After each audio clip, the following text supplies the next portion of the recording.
Safety by Abdul Sabur.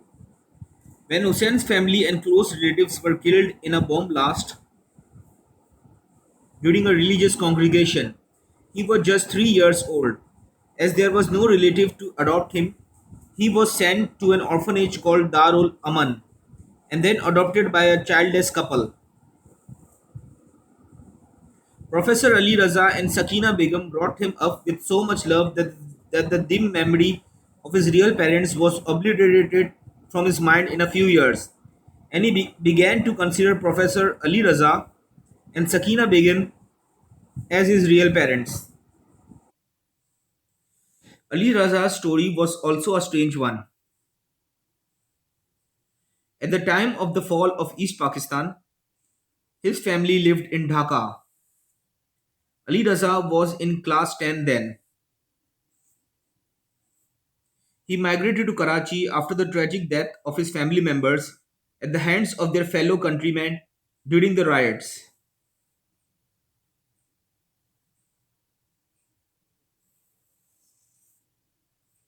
On reaching Karachi, he resolved to start a new life. He rented a room in Mahmudabad. Then he began his search for a livelihood and got a job distributing newspapers in the mornings and evenings. After completing his education, he started teaching at a college. College in the morning and tuitions in the evening made his life very busy. He became the most popular teacher for his students. Since he had no relatives of his own, his fellow teachers at the college took on the responsibility of finding him a wife.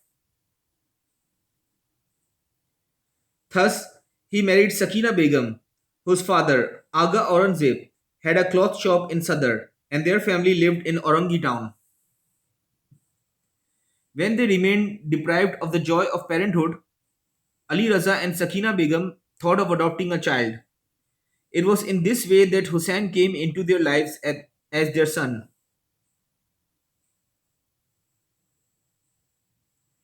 When the administration at Darul Aman told the professor about Hussein's background, his heart began to feel an affinity with Hussein. When he brought Hussein home, he felt that little Hussein was just like himself.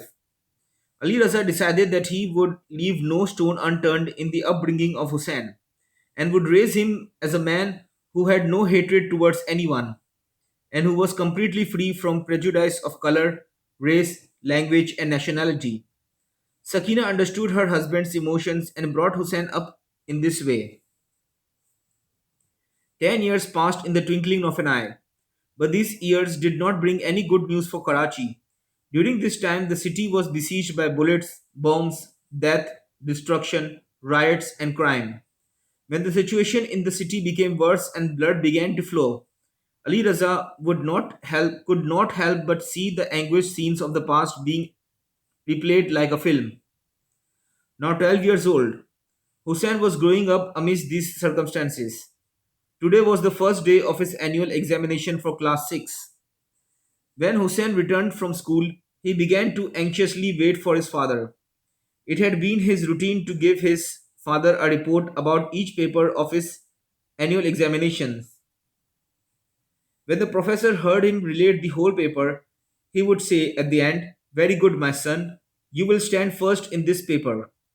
Hussein would feel as if his paper had actually been checked. However, today, he was in a hurry to tell his father about the paper he had just sat. This time, the situation was very different. The professor had promised that if he stood first in the annual examination, he would get his son a mobile phone. Hussein had accepted this challenge. When the professor finally reached home, Hussein brought the question paper to him. All the papers ended, one after the other. Ali Raza, Sakina Begum, and Hussein began to wait for the day of the results. At last, the day arrived. Hussein was very excited. Ali Raza and Sakina Begum sent him to school with a lot of prayers. The professor was so sure of his son standing first that he had taken leave from college for the day to buy Hussein's favorite mobile phone before he returned from school. A short while after Hussein left for school, the professor and his wife left for the market on their motorcycle to buy a mobile phone. It took them a long time to find the mobile phone that Hussein wanted. After buying it, they left for home. They were only halfway home when the motorcycle began to stall. The professor stopped the motorcycle on the side of the road and muttered, "It is out of petrol. Oh, I remember. The price of petrol has increased this month. Earlier, when I had the tank filled, I got some money back from 1000 rupee note. But this month the tank could not be filled for even 1000 rupees. I thought I would get the tank filled later, but I forgot. Half a kilometer down this road, there is a link road on the left, and there is a petrol station on that link road." His wife was worried and said, "This link road is notorious for robberies." They had only gone a short distance when four masked motorcyclists emerged, riding on two motorcycles on their left and right.